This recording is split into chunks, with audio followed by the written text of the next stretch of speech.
The stars were quiet that night. In the cold darkness of space, an old alien ship drifted near a dying planet. Its lights were fading, its engines almost dead. Inside, Commander Rel sat alone, listening to the endless static on the radio. His people were almost gone. The war had taken everything, their home, their families, their hope. For the last time, Rel sent a distress call into the void. His voice was weak, filled with pain. "This is Commander Rel of the Orion people. If anyone can hear us, we need help, please." He waited. Seconds passed, then minutes, then hours. Silence. Only the hum of the dying ship. He closed his eyes. "No one is coming," he whispered. But suddenly, the radio crackled. A deep voice came through, strange and calm. "Commander Rel." "We received your message," Rel froze. The language was different, heavy yet powerful. "Who is this?" he asked. There was a pause. Then the voice replied, "This is Earth Command. Help is coming." The alien's heart pounded. Earth, the death world? The place no sane species dared to visit? Legend said humans were wild, dangerous, unstoppable. Rel stared out the window at the empty stars. Then, far away, the stars began to move. Bright lights, growing larger, heading straight toward his planet. The scanners started to beep. Dozens of massive ships appeared on the edge of space, cutting through the darkness like silver blades. Rel whispered, "By the stars." They came. And for the first time in many years, the galaxy was about to remember why humans were feared, and why their help always came with fire and fury. The alien planet trembled as the human fleet entered orbit. Huge metal ships covered the sky, their shadows stretching across the dying cities below. Each one glowed with lines of red energy, moving silently but with power that made the air itself shake. Commander Rel stood at the command window of his broken ship, eyes wide in disbelief. He had heard stories of Deathworlders, humans who survived on the most dangerous planet in the galaxy. But the real side of their fleet, it was beyond anything he could imagine. A message appeared on his screen. "This is Admiral Reyes of Earth Command. We received your call. We are here to help." Rel's voice trembled. "You came for us? No one fights alone," Reyes replied firmly. On the surface, alien survivors looked up as fire streaks crossed the sky, human dropships entering the atmosphere. The ground shook as they landed. Soldiers in black armor stepped out, faces hidden behind helmets marked with the Earth emblem, a blue sphere surrounded by fire. One alien whispered, "They look like machines." Another said softly, "No, they are humans." Above them, the enemy Empire's ships appeared, and thousands of them. Their commander laughed through open channels. "Deathworlders? You think they can stop us?" Admiral Reyes smirked inside his command chair. "Let's find out." Every human ship powered up at once. The sky turned white with energy. The battle for the alien world had begun, and the galaxy was about to learn what it truly meant when humanity answered a call for help. The silence of space was broken, won by fire and fury. The first shot came from the human flagship Valiant, Dawn. A blinding beam of white light tore through the darkness, cutting an enemy warship in half before it could even raise shields. The explosion painted the void in fire. Commander Rel watched in shock as the battle unfolded. Human ships moved like predators, silent, fast, deadly. Every shot they fired hit with perfect aim. The enemy fleet, once feared across the galaxy, was now struggling just to survive. Admiral Reyes stood calm. Inside his command center, "Target their flagship," he ordered. "All batteries, fire at will." Thousands of missiles burst from the human fleet, weaving through space like glowing serpents. They hit one after another, lighting up the stars with burning wreckage. The alien survivors on the ground stared upward, unable to believe what they were seeing. "They're winning," whispered one alien child. "No," said Rel softly, eyes wide.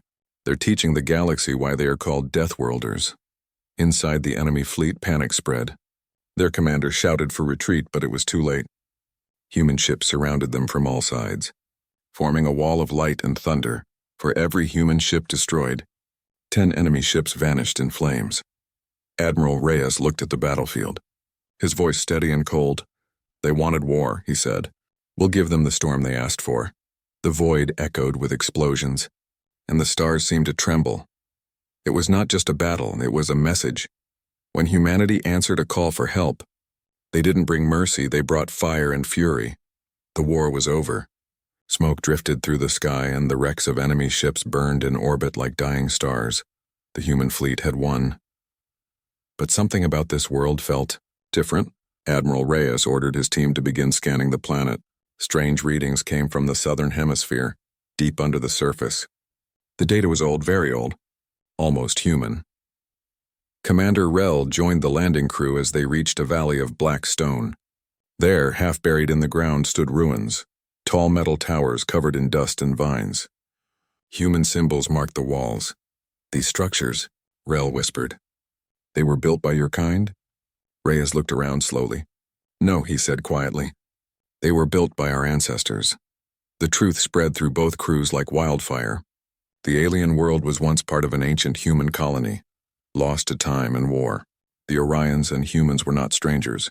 They were distant cousins of the same stars. As engineers explored deeper, they discovered something even more terrifying, a massive energy core hidden beneath the ruins. Its signals were unstable, pulsing faster with each hour. Sir, said a human technician, voice shaking. It's a planetary weapon. The Empire left it behind as a trap. The ground began to rumble. Red cracks of energy spread through the soil. Rel and Reyes stared at the readings. The weapon was charging itself. Reyes clenched his jaw. They knew we would come. Rel's voice trembled. If it explodes, it will destroy the whole planet. The Admiral turned to his crew, eyes steady. Then we have one chance to stop it. Prepare every ship. Humanity doesn't run. The planet shook like a living thing. Cracks of fire spread across the ground as the ancient weapon roared to life. From the sky, the human fleet could see the glowing lines forming across the continents, a sign of the coming destruction. Admiral Reyes stood on the bridge of the Valiant Dawn, staring at the screen. If that core explodes, it will kill everyone on this world, said his officer. Then we hold the line, Reyes replied. Until the last ship. Commander Rel's voice came through the comms, desperate. The Empire is returning. Their full fleet, hundreds of ships. The humans didn't retreat. Instead, they repositioned their damaged warships into a defensive wall over the planet. Engines burned bright, ready for one last stand. As the Empire's fleet entered orbit, space itself seemed to shatter. Thousands of enemy cannons fired at once. The human ships shook, shields flickering, but they held firm. Return fire, Reyes commanded. The sky turned white again. Missiles screamed, lasers cut through darkness, and explosions painted the stars red. On the surface, Rel watched in silence. Every explosion in the sky was another human ship. Another sacrifice. Why do they fight so hard for us? Whispered an alien soldier. Rel answered softly, because that's what humans do. They fight for hope. The battle raged for hours. The Valiant Dawn took heavy damage, flames spreading across its hull. Reyes gave his final order. Divert all power to weapons. For Earth. And for every world that calls for help. Then, with one last strike, the human fleet unleashed everything. The stars lit up with fire and fury. The last stand of Deathworlders. Silence. For a moment, the stars went dark. The great human fleet and the pride of Earth was gone. Only burning wrecks floated above the alien planet. The final explosion from Valiant Dawn had destroyed the Empire's fleet and stopped the planet's weapon from reaching full power. Commander Rel stood on the surface, staring at the bright sky. The storm of fire had ended, leaving trails of smoke across the horizon. A single dropship, half-broken, descended slowly through the clouds. When it landed, a wounded soldier stepped out, armor scorched, flag of Earth still on his shoulder. Rel ran forward and caught him before he fell. "Where is Admiral Reyes?" Rel asked. The soldier smiled weakly. He stayed. Till the end, Rel looked up at the heavens. The sky glowed faintly with the light of burning debris, the remains of the humans who had saved his world. Days passed. The fires died and peace returned.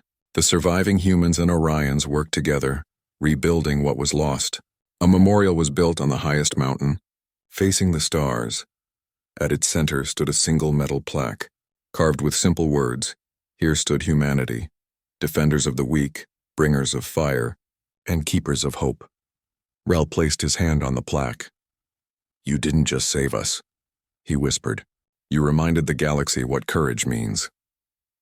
High above, a faint light blinked in orbit, a lone human beacon still sending a message across the stars. "This is Earth Command," the signal repeated. "If you ever need help, call us." And every world that heard it remembered, when humanity answers, they bring fire and fury, and never forget those they save.